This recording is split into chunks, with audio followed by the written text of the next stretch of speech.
wa'ashiruhunna bil ma'ruf. Wahai para suami, pergaulilah istri-istri kalian dengan ma'ruf, dengan baik. Surat An-Nisa ayat 19. Ini ayat ini khitabnya kepada para suami. Wa'ashiruhunna. Hunna ini dhamir untuk perempuan. Jadi ini perintah untuk suami. Suami, wahai para suami, pergaulilah istri kalian dengan baik, dengan ma'ruf.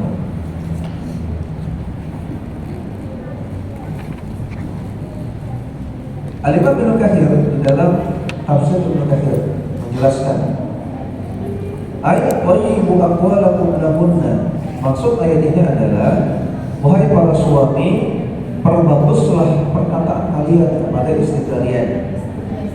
Wahassinu af'alakum wa hay'atikum, dan perbaguslah perbuatan kalian kepada istri kalian. Wa hay'atikum, dan perbaguslah penampilan kalian. Ini kata berkafir. Jadi pergauli mereka istri-istri kalian dengan baik, salah satunya dengan memperbagus penampilan. Jadi bukan hanya istri yang harus dandan atau suami juga dandan. Suami juga dandan untuk istri. Ya, kalau perlu ya suami juga skincare juga, biar glowing dengan istrinya. Ini berdampak dalam Quran. Tapi bihasabi qudratikum, sesuai dengan kemampuan kalian. Ya, karena ada suami yang sibuk, ya nggak sempat skincarean, nggak sempat dandan, ya semampu dia, dia ngisi yang rapi, baju yang rapi. Kadang-kadang ada yang nggak ada dana juga. Intinya berusaha semaksimal mungkin untuk penampilan yang bagus bukan istri, namun sesuai kemampuan. Kemudian dalam hadis dari Abu Hurairah radhiyallahu taala anhu, Rasulullah sallallahu alaihi wasallam bersabda, "Istausu bil nisa'i khaira." Berbuat baiklah kepada para wanita. Fa innal mar'ata khuliqat min dhal'in, karena wanita itu diciptakan dari tulang rusuk. Fa inna awaj syai'in min dhal'i a'laha, dan tulang rusuk yang paling itu adalah yang paling atas. Fa in dhahabta luqimahu kasarta, kalau kamu luruskan, coba untuk luruskannya dengan kencang, maka nanti akan patah. Wa iqaratahu lam yazal a'waja, tapi kalau dibiarkan akan bengkok terus. Maka solusinya fastausu bittisa'il khairat, jadi berbuat baiklah pada istri. Hadis sahih oleh Bukhari Muslim.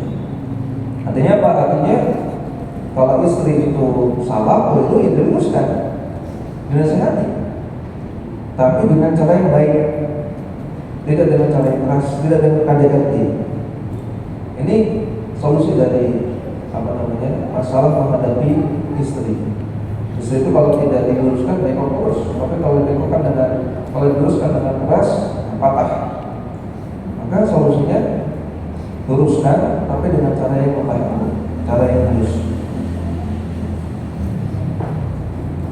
Nah, perhatikan dalam dua dalil di atas dalam surat An-Nisa tadi ayat ke-19 dan juga hadis Abu Hurairah tadi, dua-duanya menggunakan kalimat perintah. Pertama, ashiru, pergaulilah dengan baik. Yang kedua tadi, istausu bin nisa'i khairan, pergaulilah dengan baik sama. Dalam usul fikih ada kaidah al-aslu fil amri bil wujub, hukum asal perintah menghasilkan wajib. Ini menunjukkan seorang suami memberikan pergaulan kepada istrinya yang baik, hukumnya wajib. Suami wajib mempergauli istrinya, memperlakukan istrinya dengan baik, hukumnya wajib. Artinya kalau tidak demikian dosa. Perkara wajib itu kalau tidak dilakukan kan dosa. Nah, suami yang melakukan KDRT itu perlakuan yang baik bukan? Maka jelas dari sini KDRT itu dosa, perbuatan yang dilarang.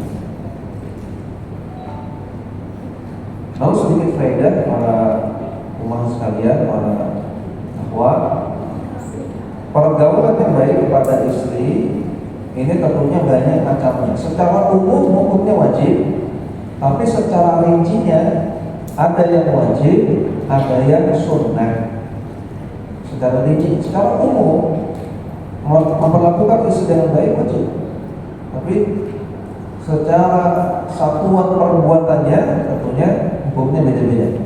Ada yang wajib, ada yang sunnah. Yang wajib diantaranya, yang wajib dilakukan suami pada istrinya, pertama berkata yang baik, ini wajib. Yang kedua, tidak mencela dan tidak merendahkan, ini wajib. Yang ketiga, tidak zalim, ini juga wajib. Yang keempat, wajib memberikan nasihat yang baik. Yang kelima, wajib mengajarkan istrinya ilmu agama. Yang keenam, wajib menjaga kehormatan istri. Tidak boleh membongkar aib istri di depan orang, tidak boleh mempermalukan istri. Yang ketujuh,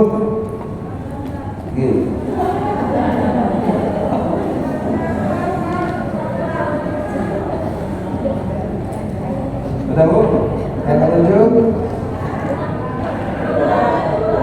yang keenam, lupa Pak.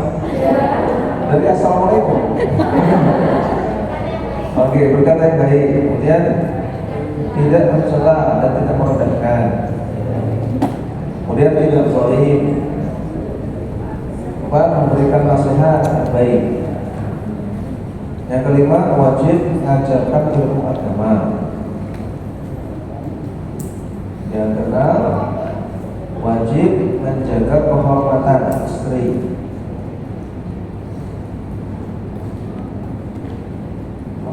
Yang ketujuh, tidak menghibah istri. Tidak menghibah istri.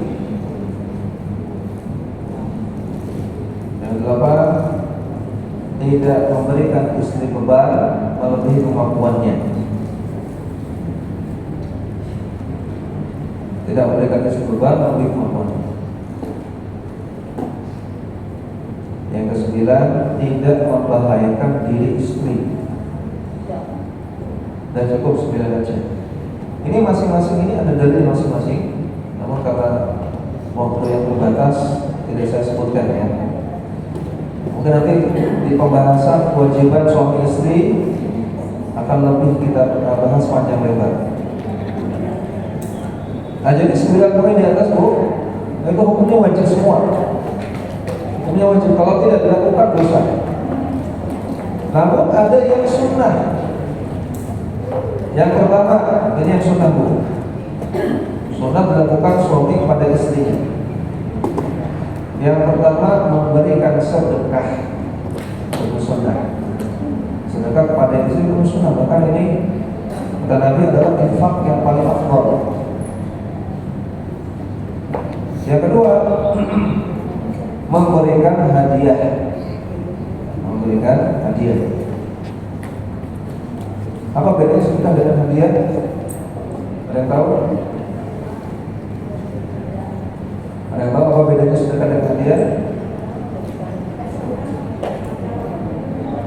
Gimana Bu? Kalau dia pada waktu tertentu kurang tepat Bu, saya spill aja jawabannya ya.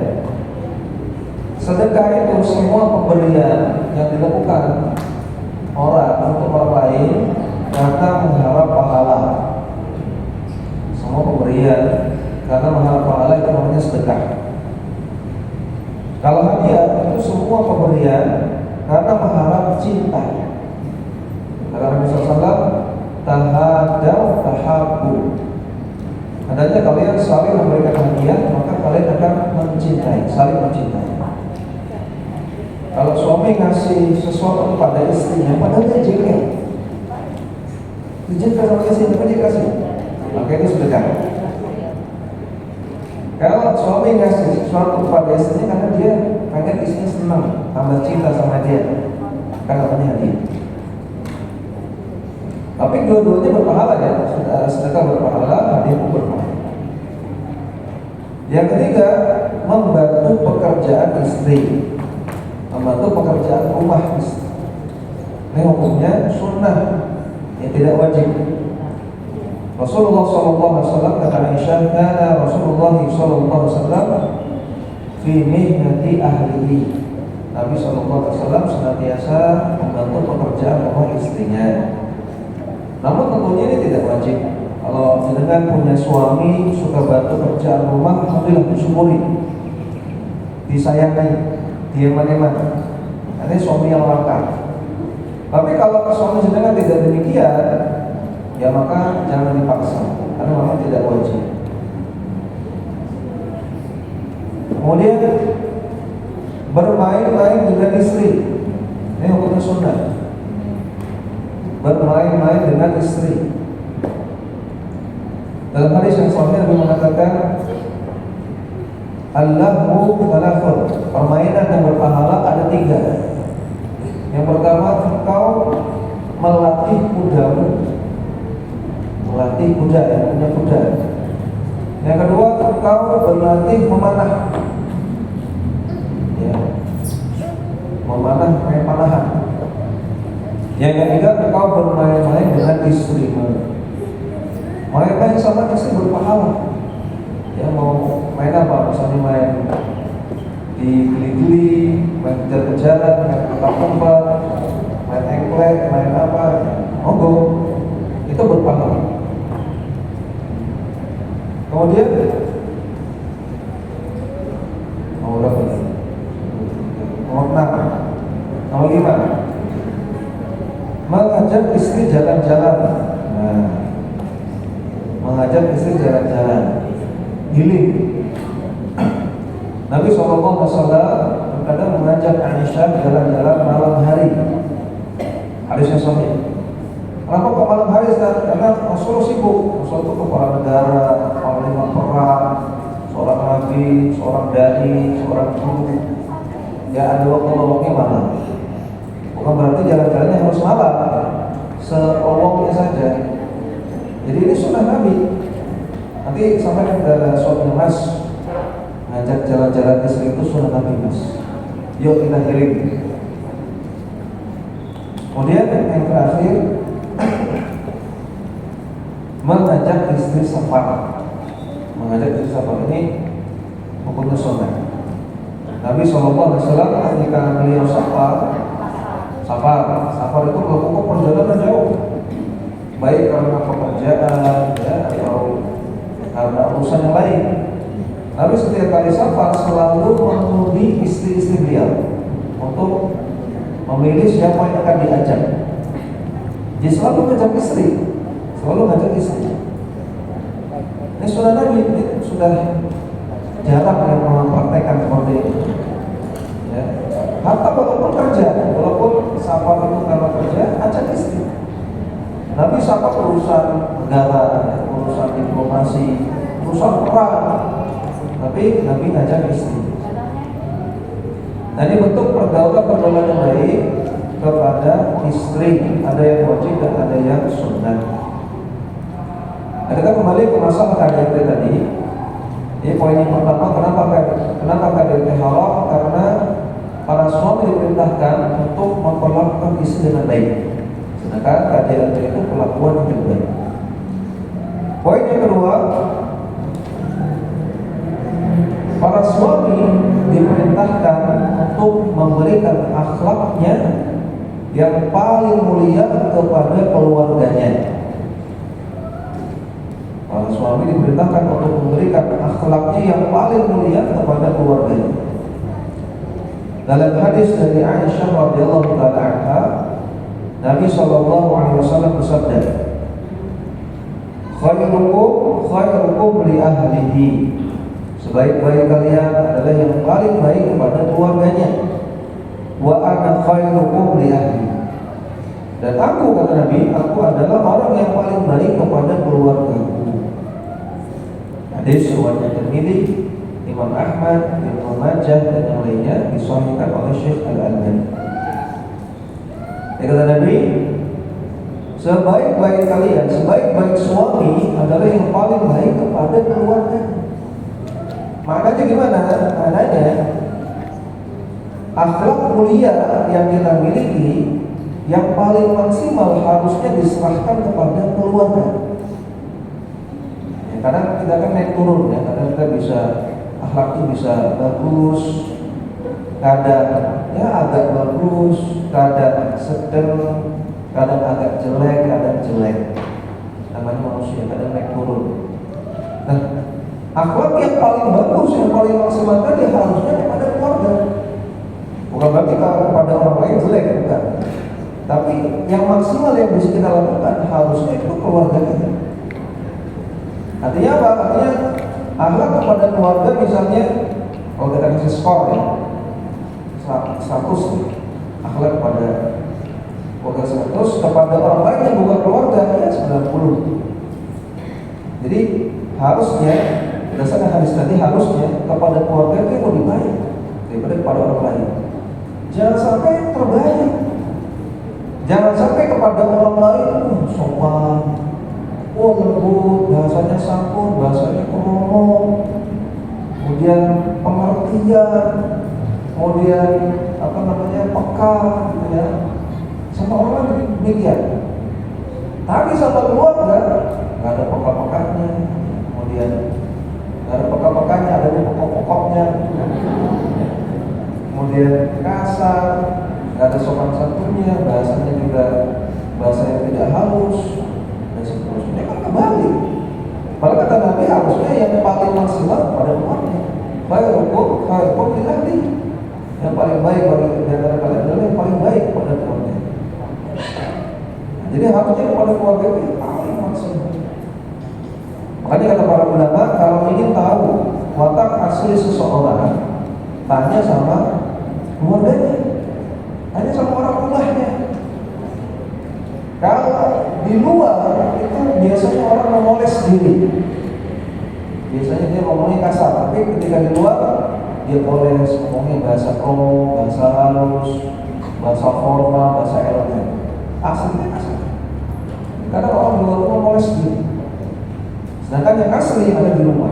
Jadi kalau kalian tahu watak asli seseorang, tanya sama orang rumah.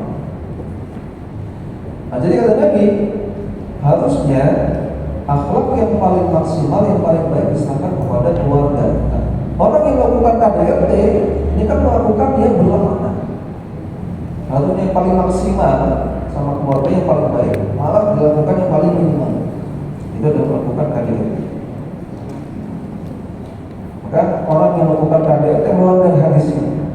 Yang melanggar hadis riwayat At-Tirmidzi, Imam Ahmad dari Aisyah tadi. Jadi kalau orang sudah ngaji, kalau orang sudah kenal pengajian, sudah hijrah gitu ya, harusnya takut kalau melanggar hadis. Melanggar hadis takut. Karena orang sudah kenal ngaji itu kan berbeda pada Al-Quran dan hadis. Tapi nyatanya orang yang melakukan KDRT melanggar hadis, sudah melanggar berapa hadis? Sudah melanggar 2 hadis minimal dan 1 ayat. Banyak orang yang sudah kenal pengajian sebetulnya sangat-sangat tidak layak melakukan KDRT, karena mereka akan melanggar banyak dalil.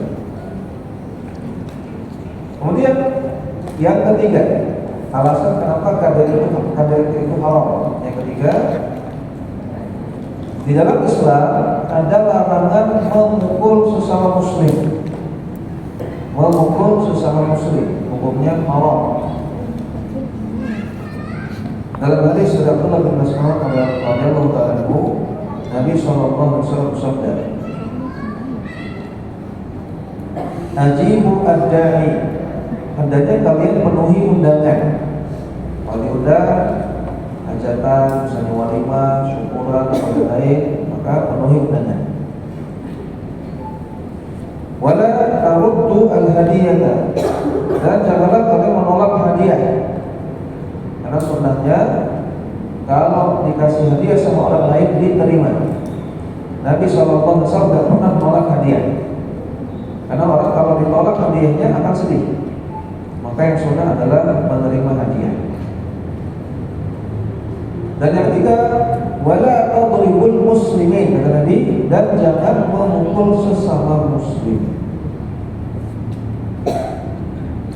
Hadis dari Imam Ahmad, Ibnu Hibban dan yang lainnya disahihkan oleh Syekh Al-Albani. Hadisnya sahih. tasribul muslimin, jangan memukul sesama muslim. Perhatikan ini, larangan ini bersifat umum. Jangan pukul sama muslim siapapun, mau istri, mau bukan istri, mau suami, bukan suami, mau keluarga, mau bukan keluarga, semua nggak boleh. Sama muslim nggak boleh dipukul. Dan ini adalah dosa besar. Karena Nabi SAW, sibabul muslimi fusuqun wa qitaluhu kufrun. Mencela seorang muslim itu kefasikan, dan memerangi sesama muslim itu adalah kekufuran. Jadi memukul sama muslim dengan sengaja ini adalah dosa besar. Dan kalau di dalam hadis tadi kan cuma mukul, kalau nendang gimana Ustaz? Ya lebih parah lagi Bu. Nendang kalau nggak boleh lagi, kalau mukul aja nggak boleh, apalagi nendang, apalagi cetek, ya, apalagi yang lebih parah. Dosanya lebih besar. Nah, kalau sesama muslim secara umum saja nggak boleh dipukul, apalagi keluarga, apalagi istri. Yang mana tadi keluarga itu harusnya dikasih akhlak yang paling baik. Apalagi istri kan harusnya tadi wa'asyiruhunna bil ma'ruf, dipergauli dengan baik. Maka lebih nggak boleh lagi, lebih besar lagi dosanya. Kalau pukul abang-abang tukang beca yang lewat di depan rumah kita aja nggak boleh. Mereka nggak kenal dia, nggak ada hubungan apa-apa, nggak boleh. Apalagi keluarga, tentunya lebih besar pukul keluarga. Apalagi istri, lebih besar dosanya pukul istri. Dan ada hadis khusus yang melarang memukul istri. Hadis dari Muawiyah bin Haidah radhiyallahu taala. Muawiyah bin Haidah mengatakan, "Ya Rasulullah, ma haqqu zawjati ahadina alaihi." Wahai Rasulullah, saya pengen tahu apa saja hak istri yang harus kita tunaikan. Ini Muawiyah bin Haidah, seorang laki-laki. Tanya, ya Rasulullah, apa saja hak istri yang harus saya tunaikan? Qala an tut'imaha idza ta'imta. Kata Nabi, hendaknya engkau berikan dia makan kalau kamu juga makan. Artinya susah senang bersama. Kalau kenyang bersama, lapar bersama.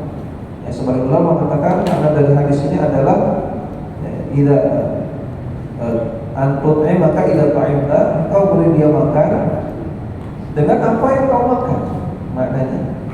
Jadi kalau suami makannya pizza gitu ya, maka istrinya pizza juga. Jangan suami makan pizza, istrinya arang-arang. Jadi suami kalau bisa ya tadi susah senang bersama. Kalau suaminya senang makan enak, ya istrinya dibungkus loh, supaya dia juga merasakan. Tapi Ustaz, yang terjadi sekarang kebalikan Ustaz. Istrinya makan pizza, suaminya arang-arang.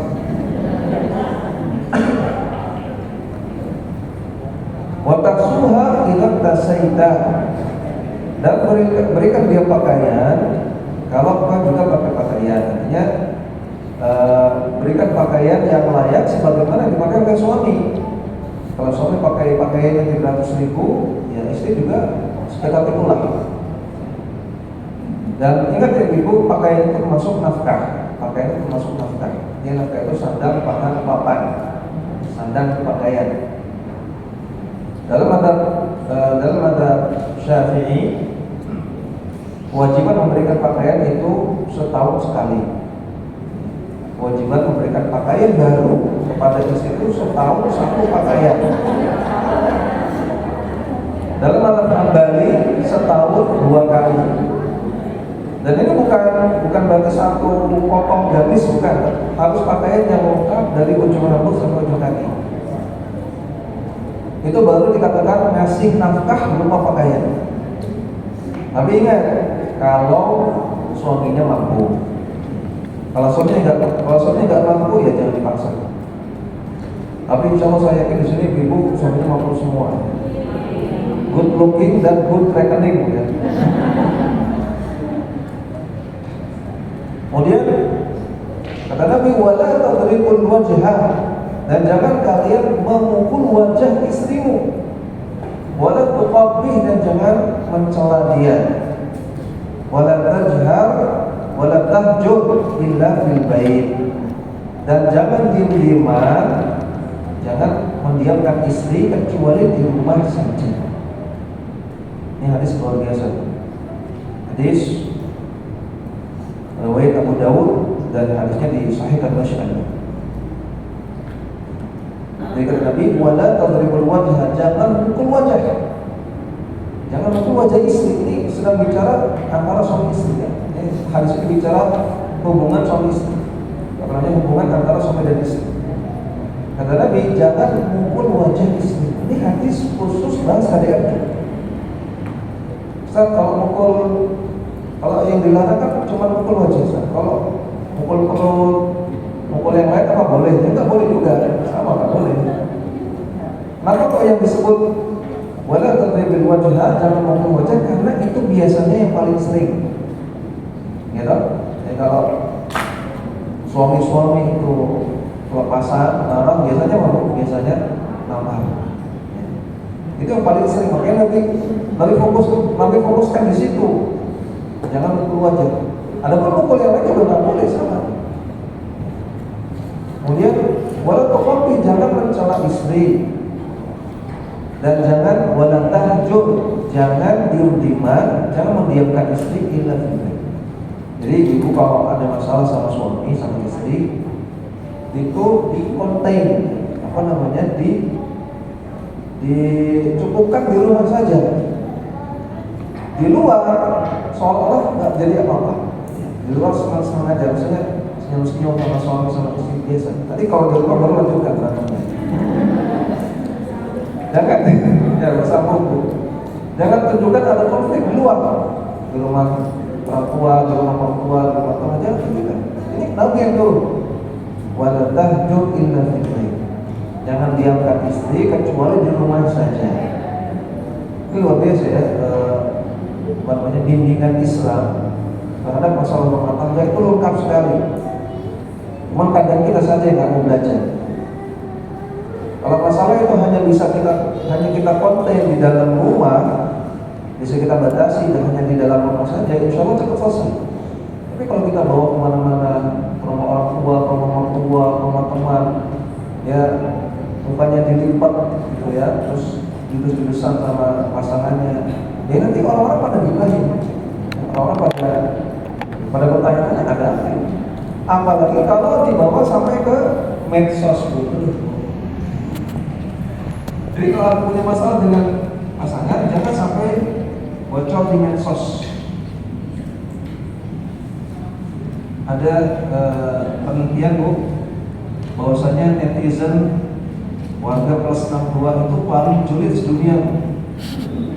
Komentarnya paling pedas sedunia, seluruh dunia. Itu ada yang melakukan survei, komentator di medsos yang paling pedas semuanya itu Indonesia. Jadi ibu kalau bocorkan masalah rumah tangga ke medsos, bukan dapat solusi, dapat julidan dari netizen. Jadi nggak usah. Nah ini di sini melarang KDRT. Makanya khusus bahas tentang KDRT kepada istri. Jadi poin yang ketiga dalam Islam adalah larangan memukul sesama muslim, juga terutama memukul istri, dan orang yang melakukan KDRT melanggar larangan tersebut. Yang keempat, kenapa KDRT itu haram? Karena dalam Islam ada larangan menakut-nakuti sesama muslim. Ada larangan menakut-nakuti sesama muslim. Dalam hadis dari Abdurrahman bin Abi Layla radhiyallahu anhu, bahwasanya Rasulullah sallallahu alaihi wasallam bersabda, la yahillu li muslimin ay yurabi'a musliman. Tidak halal bagi seorang muslim untuk menakut-nakuti muslim yang lain. Hadis riwayat Abu Dawud disahihkan oleh Syekh. Tidak halal bagi seorang muslim untuk menakut-nakuti muslim. Haram. Hadis ini ada sambungan hurufnya.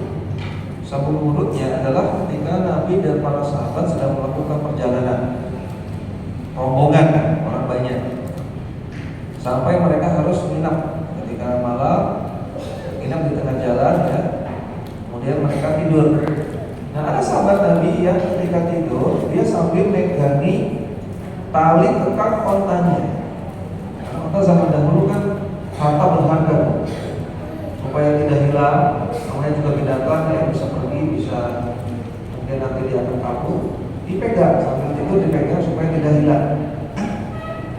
Ada temannya yang sahabat yang sedang tidur sambil megang tali kekang ini, diambil talinya, hanya dipindahkan gitu, supaya nanti temannya ketika terbangun, mantap saya mana? Dia kaget, ketakutan. Nah, ada yang melihat seperti itu, dilapor kepada Nabi, ya Rasulullah, ada orang iseng. Ini ada orang tidur, pegang tali kekang, orang diambil talinya, supaya dia ketakutan. Maka Nabi katakan, la yahillu lil muslimin ayyurahu bi'a muslim. Tidak halal seorang muslim untuk menakut-nakuti sesama muslim yang lain. Nah, seperti ini kalau di zaman sekarang namanya apa, Bu? Namanya ngeprank. Nah, lagi tidur enak-enak, diambil talinya supaya pas bangun, mata saya mana? Kan namanya ngeprank. Matanya ada, nggak diambil, nggak disuruh pergi, cuma di prank aja. Karena ini tidak halal. Jadi kamu tadi ibu ngeprank itu nggak boleh dalam Islam. Hukumnya haram, kata bila ya itu tidak halal. Ada orang mau duduk, kursinya ditarik, jatuh, nggak boleh. Apalagi nanti kalau yang di prank ini sudah sepuh, okay? Mau duduk ditarik, jatuh, nanti bisa cangkal sekali. Udah gak lucu lagi. Itu bisa masuk jihad sebulan ya. Ini bahaya, gak boleh. Malam-malam gelap di komplek, kemudian ada yang berpakaian seperti pocong, ada yang lewat, nanti dia keluar kaget.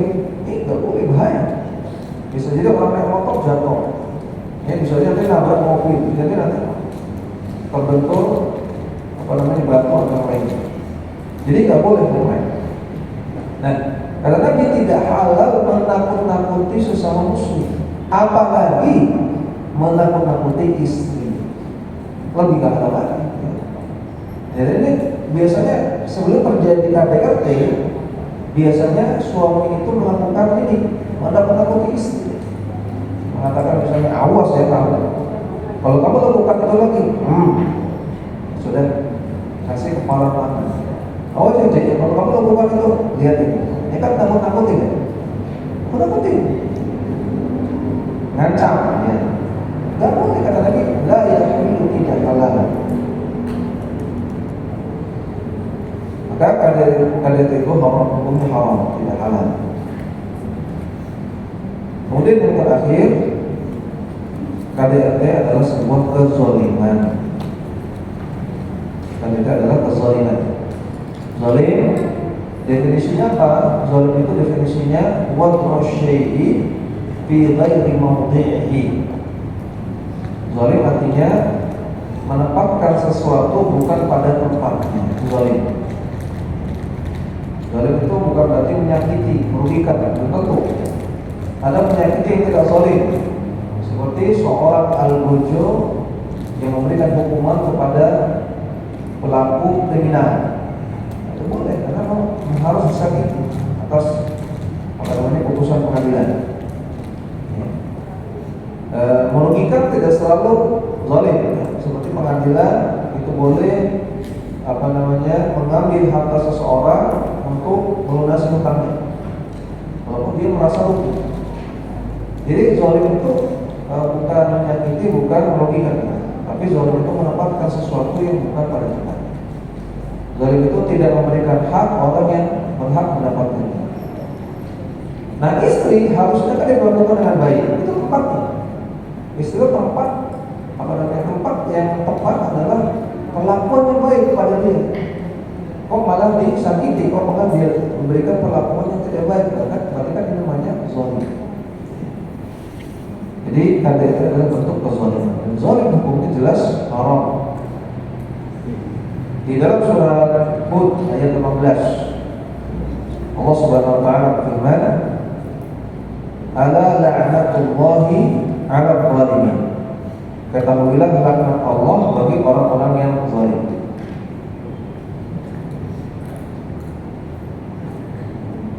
Dan hadis qudsi Allah Subhanahu wa taala mengatakan, "Ya ibadi inni haramtu dzulma 'ala nafsi wa ja'altuhu bainakum muharraman fala tadhalamu."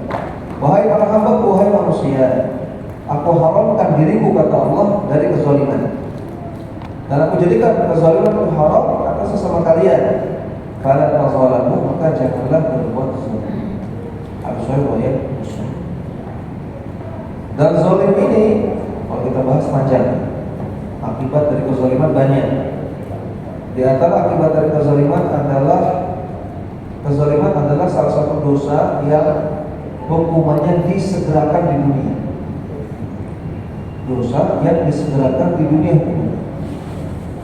Dari Anas bin Malik radhiyallahu ta'ala anhu, Nabi sallallahu alaihi wasallam bersabda,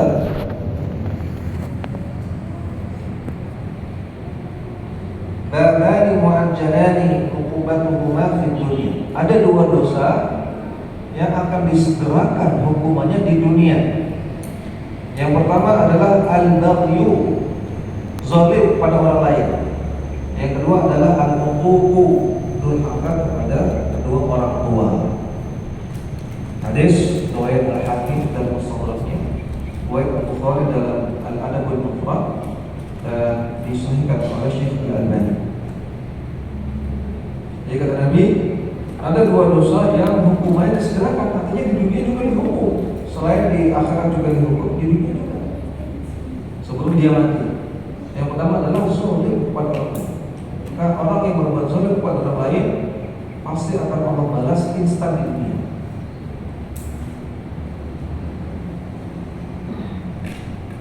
Dalam hadis yang lain dari Abu Bakrah Ibn al-Harith radhiyallahu ta'ala anhu, Nabi mengatakan, "Kullu dzambin yu'akhidhu Allahu minha ma syaa ila yaumil qiyamah." Setiap dosa Allah tunda hukumannya sampai hari kiamat. Illa al-baghyu, kecuali kezaliman kepada orang lain, wa uququl walidain, dan durhaka kepada kedua orang tua. Hadis riwayat Al-Bukhari dalam Al-Adab Al-Mufrad, hadisnya disahihkan oleh Syekh Al-Albani. Maka intinya kezaliman akan dibalas segera di dunia. Maka juga pelaku KDRT, yakin orang yang melakukan KDRT pasti akan dibalas segera di dunia sebelum dia mati. Kemudian kezaliman juga akan dikisos di hari kiamat, akan dibalas di hari kiamat. Ya, kalau ibu pernah dizalimi oleh seseorang dan dia belum mendapatkan balasannya, maka jangan khawatir, nanti di akhirat urusan. Dan balasan di akhirat itu lebih kering daripada balasan dunia. Kalau ibu pernah mengutangi orang, ditagih-tagih kok tidak bayar-bayar, kok yang ditagih lebih dalam daripada yang ngaji, sampai dengan misalnya wafat, hutang belum dibayarnya, khawatir nanti di akhirat akan ditagih. Urusan di dunia lebih gampang daripada urusan di akhirat. Urusan di akhirat lebih kering. Jadi jangan khawatir. Dan juga kalau pernah menzalimi orang, kalau punya hutang kepada orang lain, ada hak orang lain yang belum tertunaikan, segera selesaikan di dunia. Jangan sampai nunggu di urusan di akhirat. Urusan di dunia jauh lebih gampang, jauh lebih ringan daripada urusan di akhirat itu ngeri. Segera selesaikan dunia. Nabi mengatakan, "Man kana lahu madlamatun li akhihi falyatahallal minhu al-yawm." Siapa yang pernah menzalimi saudaranya, selesaikan hari ini juga. Falyatahallal minhu al-yawm, selesaikan hari ini juga, minta maaf atau bayar ganti rugi atau gimana lah caranya supaya dia menghalalkan, supaya dia maafkan. Sebelum datang hari di mana tidak ada harta, tidak ada yang bisa bantu. Yang ada hanyalah amalan soleh. Kalau orang yang menzalimi ini, orang yang zalim ini punya amalan soleh, punya pahalanya ditransfer kepada orang yang pernah dizalimi. Kalau ternyata pahalanya habis, nggak bisa untuk bayar kezaliman dia, maka dosa-dosa orang yang dia zalimi ditransfer untuk dia.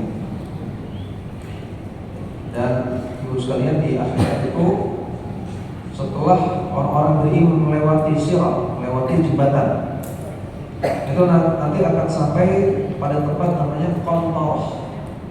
Setelah melewati sirat yang bawahnya ada neraka, kalau sudah lewat kan biasanya sudah senang, gila saya selamat. Tapi sebetulnya belum sampai situ, belum selesai.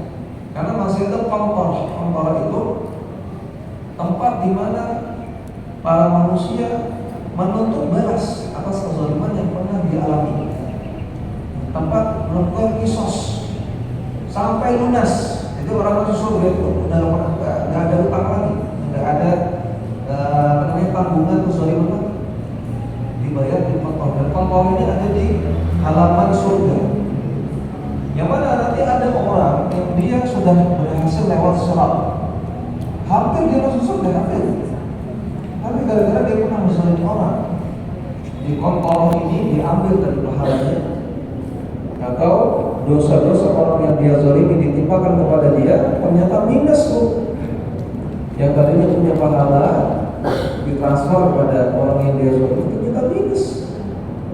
Karena minus, akhirnya nggak jadi mampir ke surga, mampir neraka dulu, diadab sampai habis dosanya, baru masuk surga. Waliyahudillah, naudzubillah min dzalik. Jadi ngeri kalau kita pernah menzalimi orang lain, ngeri. Segera selesaikan hal itu juga, jangan sampai menjadi urusan di akhirat. Termasuk tadi masalah KDRT. KDRT itu kezaliman, dan kezaliman akan dibalas. Ibu-ibu yang mungkin pernah jadi korban KDRT, maka sabar, nanti di akhirat akan membalas sama suaminya. Nah, ini beberapa poin yang menunjukkan haramnya KDRT. Nah, sekarang saya ingin bahas beberapa syubhat. Tadi saya sampaikan di awal, ada beberapa ikhwan pengajian, bapak-bapak yang sudah hijrah, sudah ngaji, tapi kok melakukan KDRT? Itu apa, belum tahu ilmunya atau bagaimana? Tadi bisa kita katakan sebagian mereka kena syubhat, terkena kerancuan pemahaman. Yang pertama, syubhat yang pertama, ini syubhat yang banyak terjadi pada para bapak adalah mereka punya konsep istri harus taat kepada suami dalam segala hal. Ini konsep yang keliru. Istri harus taat pada suami dalam segala hal. Ini salah. Kalau istri harus taat pada suami itu betul. Istri harus taat pada suami itu betul. Tapi dalam segala hal enggak. Ada dua keadaan di mana istri boleh tidak taat atau bahkan tidak boleh taat. Boleh tidak taat atau bahkan tidak boleh taat. Ada dua keadaan. Yang pertama, dalam perkara maksiat. Dalam perkara maksiat, istri tidak boleh taat suami dan tidak wajib taat. Tidak wajib dan tidak boleh. Dalam hadis Rasulullah SAW bersabda, "La ta'ata lil makhluqin fi ma'siyatil khaliq." Tidak boleh taat kepada makhluk kalau itu bermaksiat kepada Khaliq, kepada Allah Subhanahu wa taala. Hadis sahih Bukhari Muslim. Enggak boleh taat kepada suami kalau dengan taat kepada suami itu maksiat kepada Allah. Boleh. Misalnya apa? Misalnya disuruh sama suaminya untuk lepas jilbab di luar, enggak boleh taat. Jadi mau lepas jilbabnya biar kelihatan cantik di depan tamu-tamu undangan, enggak boleh taat. Walaupun suaminya nyuruh, karena pakai jilbab hukumnya wajib. Kalau dilepas, maksiat kepada Allah SWT. Kalau lepas cadar gimana, Ustaz? Seperti mbak itu. Ini perlu panjang bahasanya, Bu. Waktunya nggak cukup. Ya, jadi intinya kalau maksiat nggak boleh. Maksiat nggak boleh. Yang kedua, keadaan di mana seorang istri tidak wajib taat dan tidak boleh taat adalah dalam perkara yang tidak ma'ruf. Perkara yang tidak ma'ruf. Ini bukan ma'ruf ya. Ada yang suaminya namanya ma'ruf. Dalam hadis yang sahih Rasulullah SAW bersabda, la ta'ata fil ma'siyati innama ta'atu fil ma'ruf. Tidak boleh taat pada perkara maksiat karena ketaatan itu hanya dalam perkara ma'ruf. Innama at-ta'atu fil ma'ruf. Innama dalam bahasa Arab innama ini menunjukkan hasab. Hasab itu pembatasan. Jadi kalau kita terjemahkan, ketaatan itu hanya dan hanya jika kalau itu perkara yang ma'ruf. Hadis sahih riwayat Bukhari Muslim. Kalau tidak ma'ruf maka tidak wajib taat dan tidak boleh taat. Ma'ruf itu apa Ustaz? Ma'ruf kata Syekh Abdurrahman bin Nasir As-Sa'di, ma'ruf itu harus memenuhi dua kriteria. Yang pertama, tidak bertentangan dengan aturan agama. Yang kedua, tidak bertentangan dengan adat istiadat yang baik. Nah, dua perkara yang memenuhi dua kriteria ini perkara ma'ruf. Contoh perkara ma'ruf ini contohnya. Kalau lewat depan warga kampung atau papasan dengan warga kampung, maka dari kita menyapa, Pak, assalamualaikum, ada pundi. Itu perkara ma'ruf. Karena ini dianggap baik oleh adat istiadat dan tidak bertentangan dengan agama, maka hanya dilakukan. Ya, kalau kamu datang warga kampung, Bu, ada pundi. Atau kalau misalnya ngomong dengan orang lebih tua pakai bahasa kromo, ini perkara ma'ruf. Nah, kalau perkara yang tidak ma'ruf, artinya perkara yang bertentangan dengan agama atau bertentangan dengan adat istiadat, bertentangan dengan kebiasaan masyarakat, atau dianggap oleh masyarakat kurang pas, kurang lazim, kurang baik, maka itu perkara yang tidak ma'ruf. Contoh ya, misalnya kalau suami nyuruh istrinya untuk jalan mundur keliling komplek. Jadi kamu harus jalan mundur keliling komplek. Kalau tidak lakukan, saya tidak kasih uang belanja. Jalan mundur keliling komplek, emangnya mundur-mundur mas. Nah, ini perkara yang tidak ma'ruf. Karena masyarakat akan melihat aneh, orang jalan mundur keliling komplek. Ini baru keluar dari rahasia apa gimana? Jadi ini perkara yang tidak lazim, Maka kalau diberitakan seperti itu tidak wajib taat, tidak wajib taat.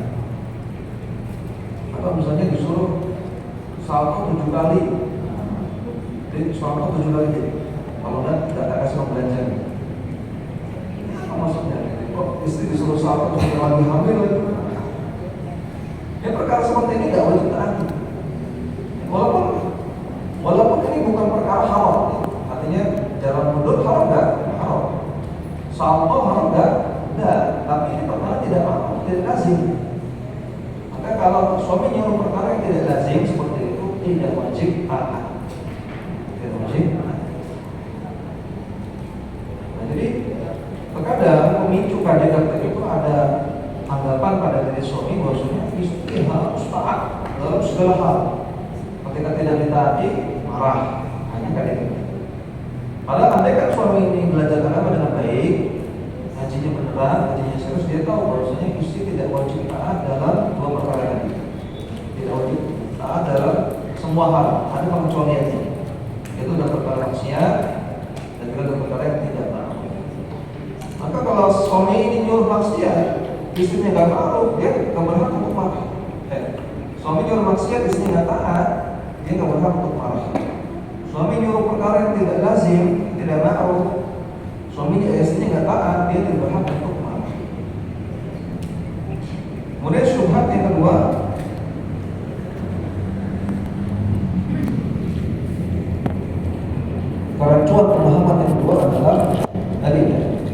sebagian suami melakukan KDRT berdalil dengan surat An-Nisa ayat 34. Ya Allah Ta'ala katakan wadribuhunna, pukullah mereka istri-istri kalian.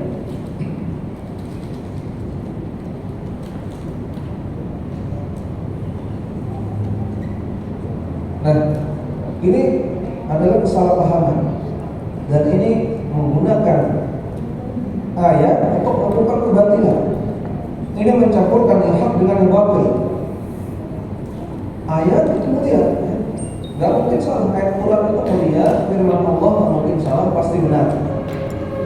Maka nggak layak ayat digunakan dari melakukan kebatilan.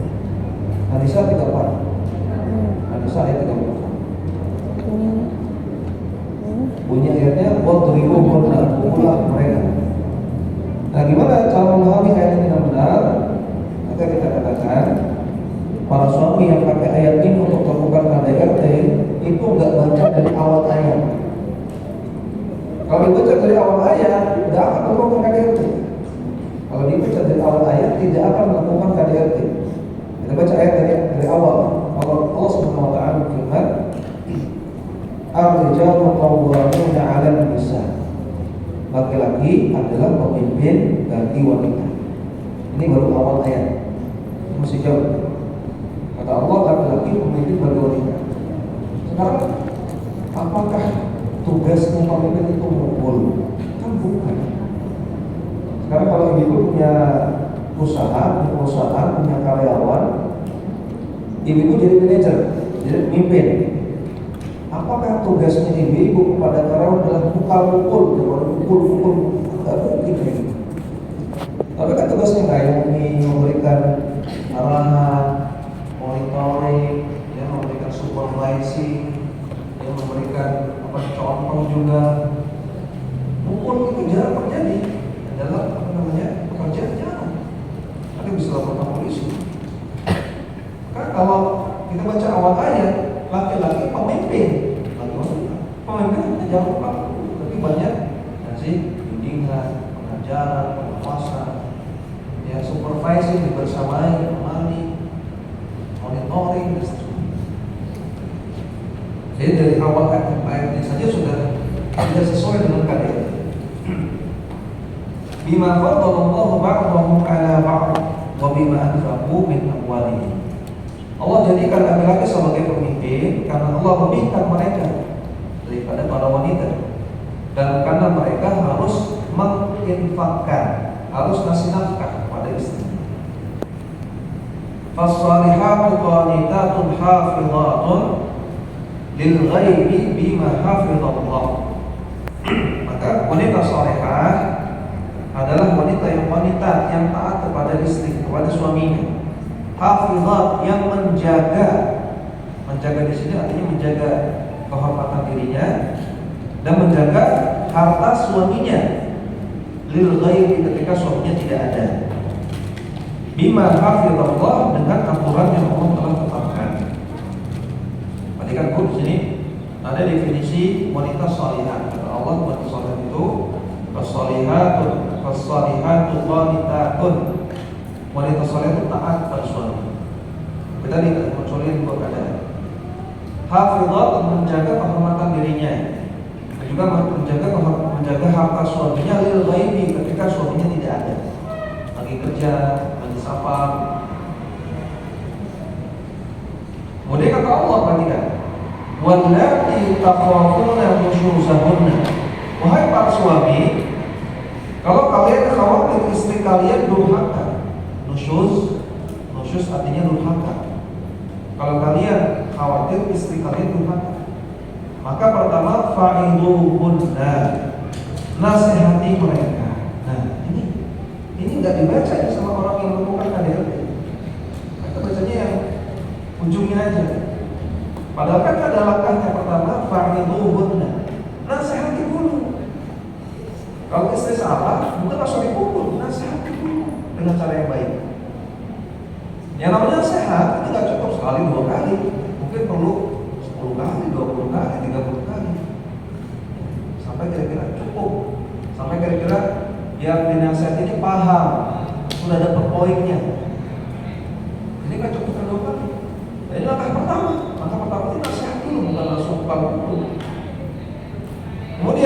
kedua, wahjuruhunna fil madajih.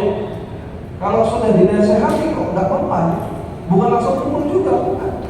Tapi kata Allah, wahjuruhunna, diamkan dia fil madajih, di ranjang. Jadi ngomongkan Ibu sekalian, godaan terbesar bagi suami, bagi laki-laki kan wanita. Dan juga wanita itu butuh kepada suaminya. Allah Ta'ala katakan, kata Nabi bersabda, inna nisa'a syaqaiqur rijal. Wanita itu adalah saudara kandung dari laki-laki. Artinya apa?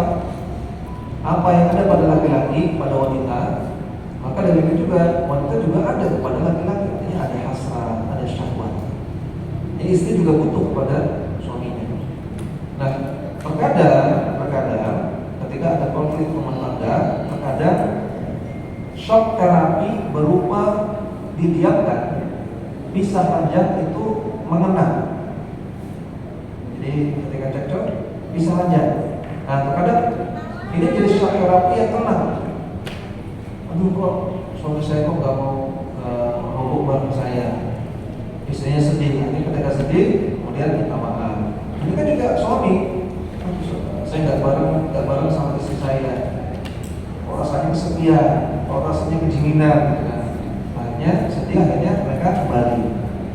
Ini bimbingan dari Allah. Wahjuruhunna fil madajih. Jadi ada shock terapi seperti itu.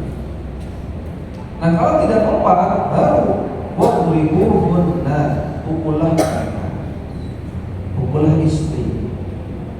Jadi di sini kita lihat ada tahapan-tahapannya. Memukul itu bukan tahap pertama, tapi banyak sebelumnya ada tahapan lain. Ada nasihat, dan nasihat berkali-kali. Kemudian ada shock terapi, ada upaya-upaya lain. Memukul itu upaya terakhir. Bahkan kata para ulama, andaikan tahapan-tahapan sebelumnya sudah cukup, maka mukul nggak boleh, hukumnya haram. Nah, sampai sini perlu saya jelaskan juga. Walaupun memukul itu tahap terakhir, itu pun harus dipahami bagaimana pukulannya. Dan dalam memahami ayat itu harus dipahami dengan pemahaman Rasulullah SAW atau pemahaman salafus saleh. Gak boleh memahami ayat Quran pakai pemahaman sendiri, boleh. Tapi mengatakan, man takallama bil Qur'ani bi ra'yihi fa asaba faqad akhta.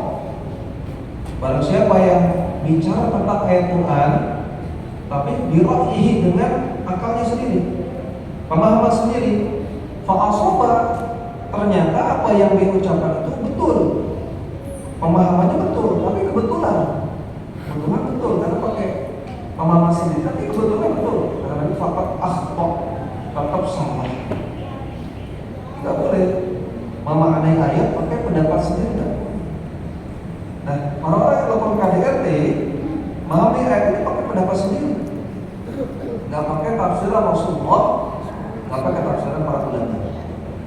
Sekarang kita lihat bagaimana Rasulullah SAW memahami ayat ini. Dalam hadis riwayat Muslim, ini hadisnya panjang. Rasulullah SAW bersabda, "Fa in fa'alna dzalika," kalau istri kalian melakukan kedurhakaan, "fadribuhunna darban ghairu mubaddhin," maka pukullah mereka dengan pukulan yang tidak menyakitkan. Darban ghairu mubaddhin, pukulan yang tidak menyakitkan. Ini hadis sahih riwayat Muslim. Ini tafsiran Rasulullah SAW terhadap ayat Quran. Ini yang benar. Jadi mukul di sini bukan mukul di pukulan karate, bukan taekwondo gitu, bukan pakai rotan, bukan pakai besi. Pukulan yang tidak menyakitkan.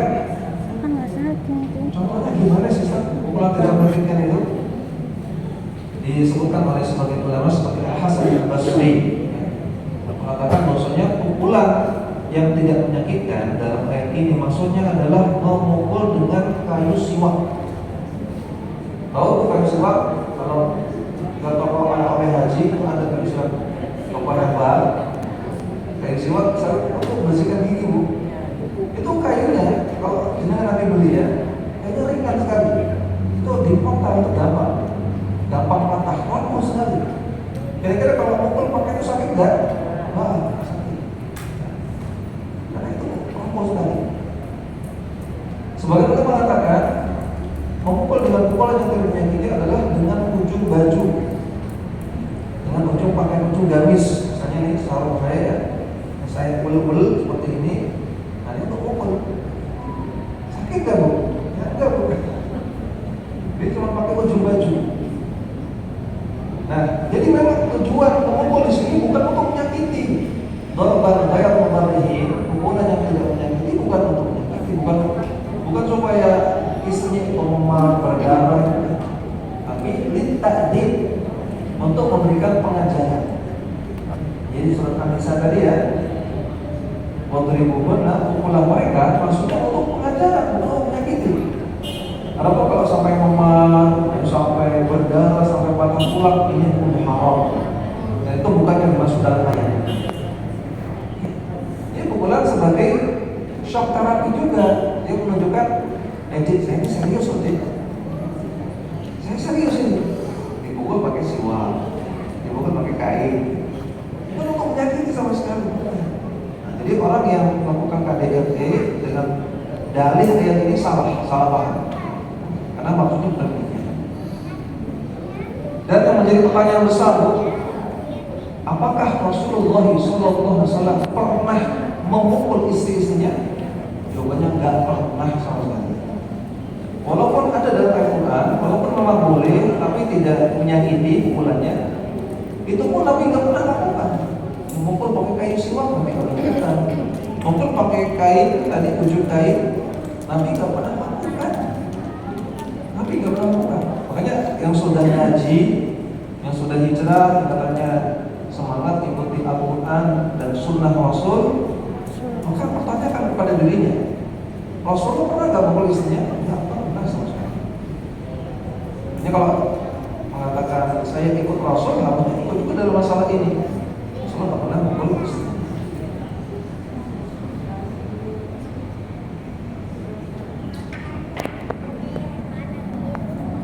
Dan silakan jenengan buka semua kitab tafsir, mana saja tafsir Al-Kathir, tafsir At-Tabari, Al-Qurtubi, tafsir As-Sa'di, tafsir Jalalain, semuanya akan menafsirkan ayat ini tadi wadribuhunna dengan tafsiran yang sama, yaitu darban ghairu mubarrih, pukulan yang tidak menyakiti. Tidak ada khilafiyah antara ulama. Nah, jadi orang yang melakukan KDRT tidak menafsirkan ayat dengan tafsiran Nabi, tidak menafsirkan ayat dengan tafsiran para ulama, tapi pakai hawa nafsu. Kemudian yang terakhir,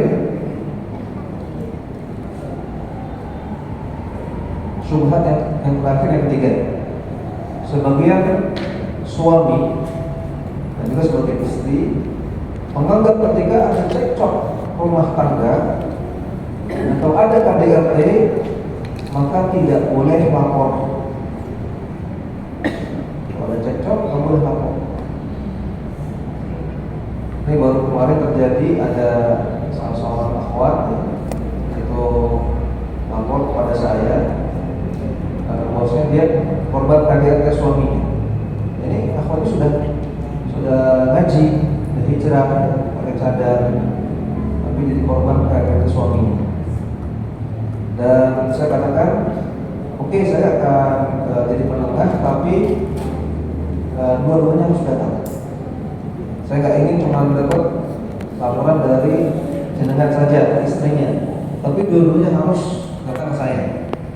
Karena dalam hadis yang sahih, bahwasanya kalau ada aduan dari suami istri, aduan dari masalah rumah tangga orang, jangan percaya salah satu pihak saja, tapi harus dengarkan dua belah pihak, harus mengcover both side, harus dengarkan dua versi supaya bisa dilihat kasusnya benar bagaimana. Nah, suaminya mengatakan bahwasanya kalau sampai kasus KDRT ini terdengar oleh saya oleh Ustaz, berarti istrinya membocorkan aib keluarga, menggibahi suami. Jadi menyalahkan istrinya yang konsultasi ke saya. Saya konsultasi ke saya disalahkan karena dianggap dia membuka aib keluarga, menggibahi suami dan lain-lain. Apakah benar demikian? Berarti istri yang jadi korban KDRT nggak boleh lapor, nggak boleh konsultasi. Demikian juga suami dong, maksudnya kalau suami punya masalah dengan istri nggak boleh konsultasi sama ustaz. Kalau konsultasi berarti gibah, ya berarti buka aib. Jawabannya tidak demikian. Di dalam Al-Quran, dalam surat An-Nisa ayat 148, jangan harus cek nanti ayat ini. An-Nisa 148. Allah Subhanahu wa taala berfirman, "La yuhibbullahu al-jahra bis-su'i." Allah Subhanahu wa taala tidak suka kalau seseorang menampakkan keburukannya, ya, mengumbar aibnya. Allah tidak suka. La yuhibbullahu al-jahra bis-su'i min al-qaul. Allah tidak suka kalau seseorang mengungkap keburukannya. Illa man zulim, kecuali orang yang terzalim. Illa man zulim, kecuali orang yang terzalim. Surat An-Nisa ayat 148. Dari ayat ini Syekh Muhammad bin Shalih Al-Utsaimin mengatakan bahwasanya kalau ada seorang istri yang dia disakiti suaminya, ya, dizalimi suaminya, dia lapor ke orang tuanya, lapor ke orang tua istri. Misalnya, Bu, saya dipukul sama suami, tumpah, saya disakiti sama suami saya, atau Bu, saya gak dinafkahi sama suami saya, lapor sama orang tua. Berdasarkan ayat ini, kata Syekh Muhammad bin Shalih Al-Utsaimin, itu bukan gibah, itu bukan mengungkap aib, bukan, itu bukan namimah, karena dia dizalimi, dipukul, tidak dinafkahi atau yang lain. Para ulama sering membawakan syair dari Muhammad bin Aujan. Seorang ulama zaman dahulu namanya Muhammad bin Aujan. Beliau mengatakan al-qadhu laysa bihibatin fi sittatin. Menyebut keburukan orang bukanlah ghibah dalam 6 keadaan. Yang pertama, mutadhallimin, orang yang dizalimi. Orang yang dizalimi boleh dia konsultasi, boleh dia lapor, namanya juga dizalimi, dia butuh pertolongan. Yang kedua, muta'arrifin. Yang kedua adalah orang yang sedang menyebutkan biografi. Orang yang menyebutkan biografi, andaikan di biografi tersebut ada aib-aib, maka boleh disebutkan, tidak masalah, karena tujuannya menyebutkan biografi. Misalnya, kalau ada yang sedang bikin buku biografi Kiai Haji Ahmad Dahlan, contohnya, bikin buku biografi Kiai Haji Ahmad Dahlan, contoh tokoh ulama Indonesia. Dari mulai lahir di sini, orang tuanya ini, masa kecilnya, masa remajanya sampai dia wafat. Semasa hidupnya dari kecil sampai wafat, apakah pasti baik semua? Ya tidak, banyak orang kadang ada salahnya.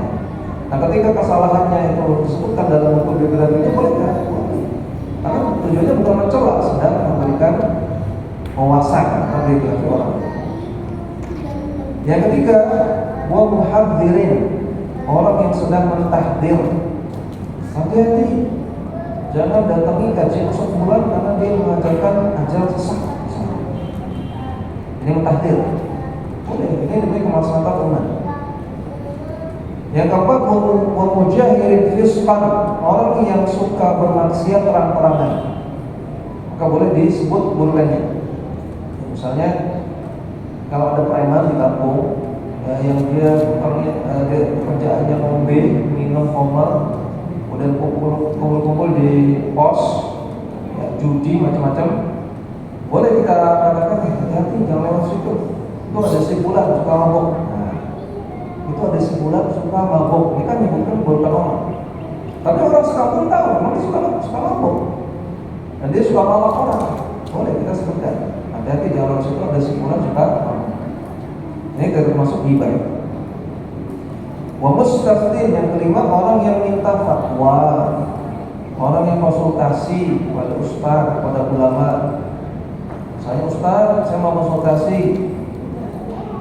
Suami saya ustaz, dia ikut bisnis tapi ada ribanya. Gimana staf hukumnya? Ini kan konsultasi. Nyebut nama suami, apakah ini membongkar aib suami? Tidak, konsultasi. Ini bukan ghibah.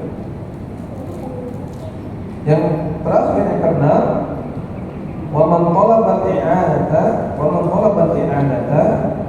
fi izalati munkarin. Orang yang meminta pertolongan untuk menghilangkan kemungkaran. Contohnya orang melapor polisi. Misalnya ada ibu-ibu di kampung wajah bilang, kemudian tidak terjadi. Ibu-ibu dipukul suaminya, KDRT, sampai berdarah, sampai memar. Kemudian lapor polisi, datang ke kantor polisi, bikin laporan, Pak polisi, saya ingin lapor, saya di KDRT oleh suami saya dipukul. Apakah mungkin Pak polisi mengatakan, ibu ghibah ya? Enggak mungkin kan? Ibu ghibahin suami ibu? Enggak mungkin. Lapor boleh. Jadi melaporkan kejahatan seseorang itu bukan ghibah. Ini tentang keadaan di mana menyebutkan keburukan orang itu bukan ghibah. Dan kalau kita melihat hadis-hadis Nabi banyak sekali. Nabi dicurhati oleh seorang sahabiah, ya Rasulullah, suami saya ringan tangan, suami saya gini. Ada sahabiah suruh ke Rasulullah.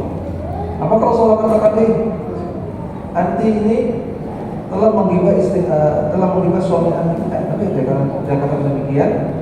Ketika ada sahabiah yang surah tentang suaminya, dia katakan, aina anti minhu, fa innahu jannatuki wa naru. Kalau suami kamu kurang baik, maka kamu introspeksi diri ke tanah. Bagaimana selama ini sikap kamu kepada suami kamu? Karena suami kamu adalah surgamu dan nerakamu. Jadi Nabi tidak melarang sahabiah ini untuk curhat tentang suami. Jadi sekali lagi nggak benar anggapan bahwasanya kalau ada istri yang melapor tentang KDRT yang terjadi pada dia, kemudian dianggap ghibah atau membuka aib, tidak. Justru para umat sekalian, kalau ada akhwat atau ada ibu-ibu yang jadi korban KDRT, lalu apa yang harus dilakukan? Nah, pertama, kalau KDRT itu ringan, misalnya dipukulnya sakit, misalnya ditampar, sakit. Dan ini baru terjadi sekali, masih ringan, tidak sampai patah tulang, berdarah, atau tidak sampai membahayakan yang bahaya banget.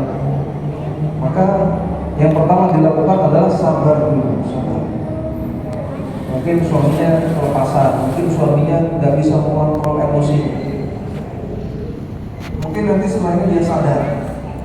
Ini kalau sekali atau mungkin 2 kali, sabar dulu, itu salah, kadang itu salah. Tapi kalau baru sekali 2 kali masih ringan, sabar dulu.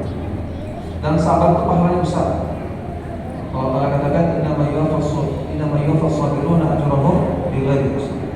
Allah berikan pahala bagi orang-orang yang sabar tanpa batasan. Sabar dulu. Ya, kuatkan mental, kuatkan diri, kuatkan hati. Utamakan untuk minta maaf kepada suami. Entah siapa yang salah, mungkin yang salah suami, tapi boleh minta diri untuk minta maaf. Jadi minta maaf kepada suami. Mudah-mudahan dengan itu dia tuh tidak melanjutkan KDRT-nya. Tapi kalau sudah parah, sudah sampai matahkan tulang, sampai keluar darah, atau sudah terjadi berbelas-belas kali, berpuluh-puluh kali, maka saya sarankan lapor ke orang tua. Jangan lapor polisi dulu, lapor ke orang tua. Cari resolusi. Orang tua saling berebut, orang tua dan orang tua berebut, bagaimana solusinya? Kalau dengan orang tua gak mempan, baru bisa lapor ke polisi. Atau di pemerintah itu ada dinas perlindungan anak dan perempuan, dinas PPK. Itu bisa lapor ke sana, nanti akan sediakan pengacara dan juga dibantu masalah hukum. Ini mungkin secara ringkas ya. Mudah-mudahan apa yang kita bahas bermanfaat dan mudah-mudahan Allah Subhanahu wa taala jauhkan kita semua dari namanya KDRT, menjadikan keluarga kita semua keluarga yang sakinah, mawaddah dan rahmah. Sebelum kita akhir mungkin ada pertanyaan. Oke, monggo.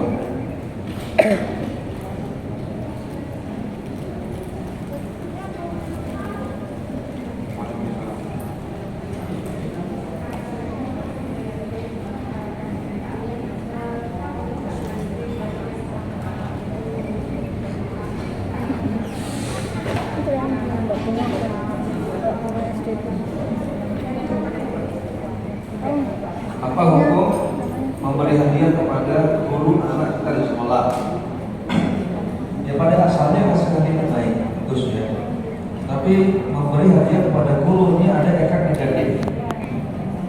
Yaitu dikhawatirkan nanti ada ketimpangan dalam pelayanan, ada pilih kasih. Dan ini terjadi ya, ini terjadi. Misalnya guru ketika naik kelas ada wali murid yang ngasih emas antam. Ini karena saya juga punya sekolah ya, saya membina sekolah namanya SDT Budaya. Jadi saya permasalahan sekolah. Kadang ada wali murid ngasih emas antam bu. Wah. Dan yang ngasih emas antam nggak semua. Jadi kalau ada wali murid yang ngasih, kemudian berarti gurunya kan berkesan sekali. Ini yang ngasih saya kemarin emas antam 10 gram, insya Allah akan diingat terus. Nanti kalau sudah seperti itu, hatinya akan condong. Nanti muridnya si anak ini ketika dia melambat gak diapain, gak dinasihati. Ketika dia belajar ngobrol sendiri gak ditegur. Ya, ketika dia nakal temannya tidak ditegur gara-gara orang tuanya kasih emas antam. Ini bahaya, terjadi kezaliman. Dan ini ujian bagi para guru. Oleh karena itu para ulama mengatakan sebaiknya jangan, kecuali kalau sudah lulus. Kalau sudah lulus maka nanti tidak ada lagi potensi ketimpangan. Atau kata para ulama, kalau ingin ngasih hadiah kepada guru, kasihlah hadiah secara anonim. Jadi nggak tahu siapa yang kasih. Ini wali muridnya siapa? Tahu-tahu sudah ada di meja guru. Nah itu bisa seperti kalau memang niatnya ikhlas, yang penting saya ingin guru saya sejahtera, guru anak saya sejahtera dan hadiah. Nggak peduli siapa yang ngasih, maka kasihlah hadis anonim apa diketahui oleh sang guru. Jadi untuk menghindarkan diri dari adanya kezaliman, adanya ketimpangan dalam pelayanan pada anak.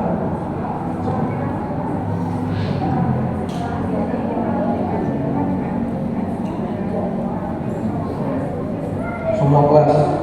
Ya, ini juga pernah ditanyakan kepada Syekh Abdullah bin Jibril rahimahullah ya. Gimana Syekh kalau yang ngasih satu kelas semua? Misalnya kelas 3, kelas 3A itu 4 bulan, nanti dapat emas antam 100 gram misalnya. Insyaallah. Nah, nanti sama aja ini akan menimbulkan ketimpangan. Ketika anak-anak kelas 3 itu naik kelas 4, bisa jadi akan diperlakukan secara spesial. Karena tadi yang ngasih emas itu oleh murid kelas 3, kelas 2, kelas 1, kelas 5 nggak ngasih. Nanti kelas 1 kalau berisik dimarahi. Kelas 3 yang naik kelas 4 ini kalau berisik juga dimarahi. Tetap ada potensi ketimpangan. Jadi Syekh Abdullah bin Jibril memfatwakan tetap kalau bisa jangan. Tadi solusinya nunggu kalau sudah lulus atau kasih hadiah anonim. Dan juga boleh memberikan hadiah dalam momen-momen yang memang itu wajar memberikan hadiah, seperti misalnya pernikahan, kelahiran anak, ya, atau apalagi hitanan, misalnya anak gurunya hitanan, kasih hadiah yang wajar. Misalnya gurunya nikah, kasih hadiah pernikahan yang wajar, masalah.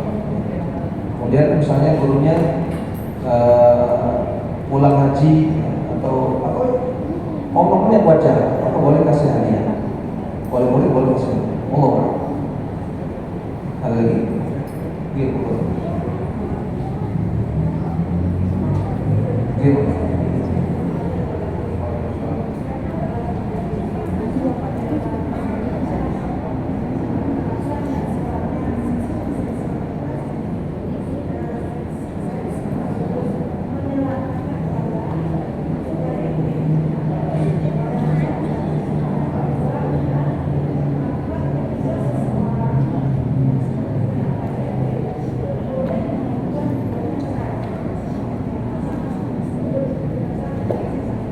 Ini pertanyaan bagus. Apakah kekerasan seksual termasuk KDRT? Jawabannya iya. Ya, kalau itu membuat istri tidak nyaman, merasa tersakiti, maka itu KDRT, kezaliman, boleh. Dan tentunya tidak kita bayangkan ya kalau ada orang sudah pengajian, sudah hijrah, tapi melakukan hubungan intim dengan cara-cara aneh, yang itu keras pada pasangan itu, kita tidak bayangkan, itu gak wajar. Jadi itu termasuk KDRT dan berlaku semua apa yang kita bahas tadi ya. Hukumnya haram gak boleh. Tapi kalau itu baru pertama kali terjadi atau sekali dua kali, maka sabar dulu, nasihati dulu suaminya. Tapi kalau sudah sering terjadi atau sampai itu berbahaya, itu bisa dilaporkan ke orang tua atau laporkan ke polisi. Kemudian melantarkan anak, menelantarkan jelas zalim, karena Nabi mengatakan kafa bil mar'i ithman ayyudhi'a man ya'ul. Cukuplah seseorang dikatakan sebagai pendosa kalau dia menelantarkan, menelantarkan orang menjadi tanggungannya, itu anak dan istri. Tidak boleh. Anak itu harus pertama dikasih nafkah, sandang, pakan, papan, harus diajari ilmu agama, harus diperintahkan untuk melakukan kewajiban, sholat, sempat ibadah, harus dilarang dari melakukan maksiat. Itu wajib semua. Jadi tugas kita kepada anak kita banyak. Melantarkan satu saja itu sudah zalim. Anak tidak diajari sholat, sudah zalim. Anak tidak dilarang dari perbuatan maksiat, apalagi kalau dilantarkan semua. Kemudian tadi pertanyaan apa? Gugatan cerai. Apakah KDRT itu menjadikan seorang istri boleh gugat cerai? Jawabannya iya. Ya. Pada asalnya istri gak boleh sembarangan menggugat cerai. Tapi mengatakan ayu mamra'atin talabat min zawjiha firaqan. Wanita mana saja yang meminta kepada suaminya pisah, maka kata Nabi haram baginya bagi surga. Diharamkan surga. Kalau tidak ada penyebabnya, ujuk-ujuk minta cerai. Dan ibu ya, tidak boleh minta cerai dengan alasan tidak sevisi. Sudah tidak sejalan, sudah tidak sevisi, itu bukan alasan.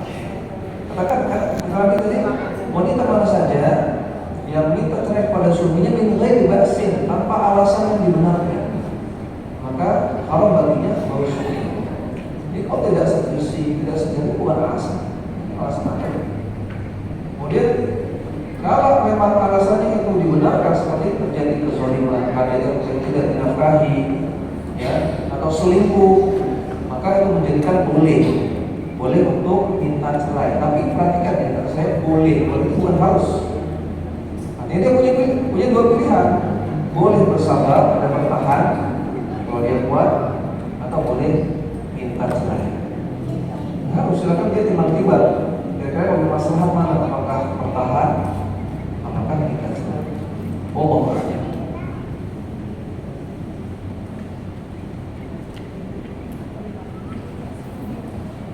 Bagaimana Ustaz? Ada suami yang setelah bercerai, kehidupannya makin harmonis, makin sayang dengan istri.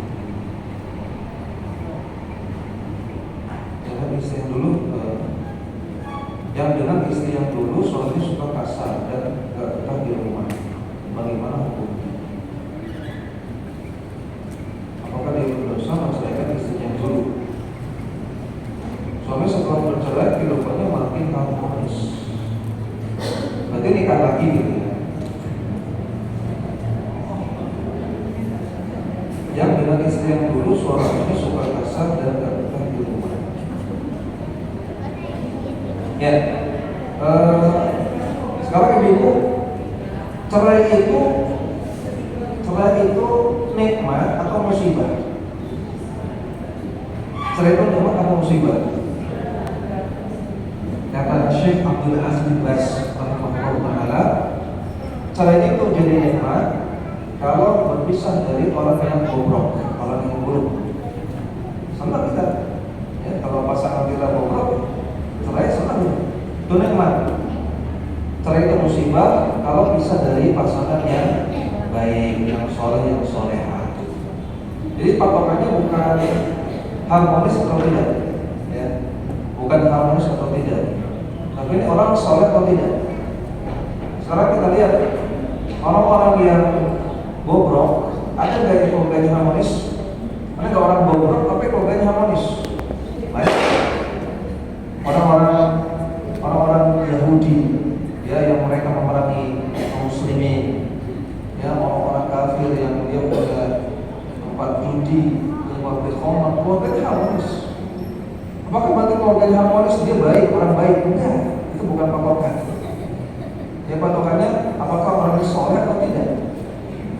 Jadi kalau terjadi perceraian, kemudian si suami ini yang sudah bercerai dari istri pertama tadi, keluarganya harmonis, tapi mereka kehidupannya bukan dari agama, nggak sholat, istrinya pakai jilbab, maka si istri pertama ini nikmat dia bahagia cerai dengan orang seperti itu, walaupun dia setelah itu keluarganya harmonis. Dia patokannya bukan harmonis atau tidak, soleh atau tidak. Tapi kalau cerai dari orang yang soleh atau soleha, itu musibah, jangan rugi. Kalau pasangan yang jenengan ceraikan itu soleh ternyata atau soleh itu, maka mungkin itu jawaban yang bisa saya sampaikan.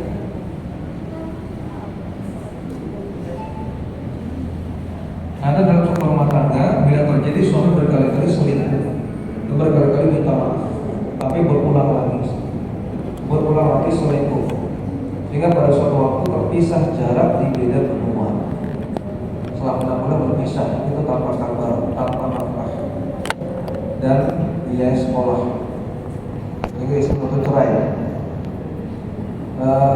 Dalam hadis yang sahih tentang hukuman bagi pezina, Nabi mengatakan az-zani waz-zaniyatu jaldu mi'atin wa nadhru sanatin. Dia katakan orang yang berzina laki-laki dan perempuan jaldu mi'atin, dicambuk 100 kali, wa nadhru sanatin, dan diasingkan selama 1 tahun. Hadis sahih Bukhari Muslim. Jadi hukuman bagi pezina dalam Islam, kalau dia belum menikah, orang pacaran belum nikah, zina, hukumannya cambuk 100 kali dan harus diasingkan. Diasingkan artinya dipisahkan dan ditaruh di tempat yang jauh dari tempat tinggalnya. Supaya apa? Supaya dia tidak ingat lagi. Kalau misalnya dia zina di salah satu hotel di Jogja, misalnya hotel apa? Ya, hotel A, hotel A. Dia pernah zina di sana. Kemudian dia tobat dari zina. Tapi suatu hari dia kerja lewat hotel itu. Kira-kira ingat nggak? Ingat tadi, ini hotel ini nih. Saya pernah melakukan itu di sini. Nah, ingat lagi. Itu bahayanya orang melakukan zina. Itu gampang ingat. Jadi memori tentang zina nempel kuat dalam otak kita. Bahaya. Makanya Nabi katakan mana misalnya diasingkan 1 tahun. Mudah-mudahan dalam 1 tahun dia lupa, udah memorinya hilang tentang zina itu. Jadi siapapun yang pernah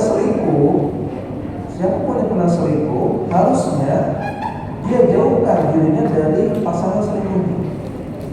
Jangan orang sudah selingkuh dengan teman kantor, tapi tiap hari pasti ketemu. Gimana ini? Pernah selingkuh dengan teman kantor, apalagi pernah zina sama dia, tapi besok ketemu lagi. Ya ingat lagi. Ingat waktu di kamar bagaimana, ketika buka baju bagaimana, kacau. Kalau dia pernah selingkuh sama teman kantor, kalau saya resign, ganti kantor, ganti kerjaan, daripada ingat terus, ya enggak? Jadi harusnya demikian, harusnya ada benar-benar penanganan yang serius. Kalau si suami ini pernah selingkuh, harusnya benar-benar ubah banyak hal, mungkin ubah kerjaannya, ubah cara hidupnya, ubah pergaulannya, ubah circle-nya, gitu ya. Supaya dia nggak ingat lagi, karena benar orang pernah zina itu gampang ingat lagi. Dulu pernah ada kasus sampai masuk TV, ada ibu-ibu sudah punya suami, sudah punya anak, sudah kepala 40-an, bahkan dia ngaji, bahkan dia cadang. Suatu hari ketemu dengan mantan, ketemunya di Facebook, ketemu dengan mantan di Facebook. Nah, seketika ketemu dengan mantan di Facebook, yang terjadi apa? Ingat lagi, recall memori.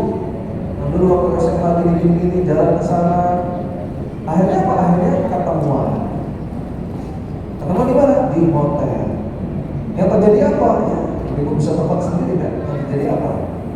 Terjadi zina. Akhirnya setelah zina nyesel, setelah nyesel lalu, akhirnya dibunuh.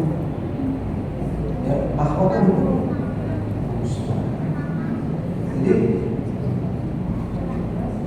zina itu memang mental. Siapapun yang pernah selingkuh harusnya hindarkan diri dari semua yang bisa merikau memori. Nah, tadi yang nanya ini sudah selingkuh berkali-kali lagi karena tidak ada penanganan yang serius, tidak ada perubahan dalam kesehariannya, aktivitasnya. Ya nanti dia akan ditolak gitu. Tapi kalau pertanyaannya apakah boleh menuntut cerai? Boleh. Lihat, siapapun yang jadi korban selingkuh, korban KDRT punya dua pilihan. Dia sabar dan bertahan kalau dia kuat. Kalau tidak, maka boleh menuntut cerai. Dan kalau saran saya untuk yang kasus ini, ya lebih bagus untuk cerai saja. Allah Ta'ala, ini bisa kita sampaikan. Dan sekali lagi mudah-mudahan Allah Subhanahu Wa Ta'ala jauhkan kita dari KDRT, dari perselingkuhan. Allah jadikan ibu-ibu istri-istri yang salehah dan suami-ibu suami yang soleh.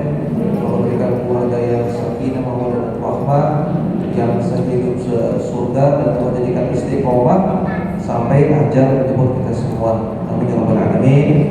Ini dari saya, apa yang kurang atau kebodohan saya, kalau ada benar itu dari Allah Subhanahu Wa Ta'ala. Wassalamualaikum warahmatullahi wabarakatuh. Wa akhiru da'wana alhamdulillahi rabbil alamin. Subhanakallahumma wa bihamdika asyhadu an la ilaha illa anta astaghfiruka wa atubu ilaik.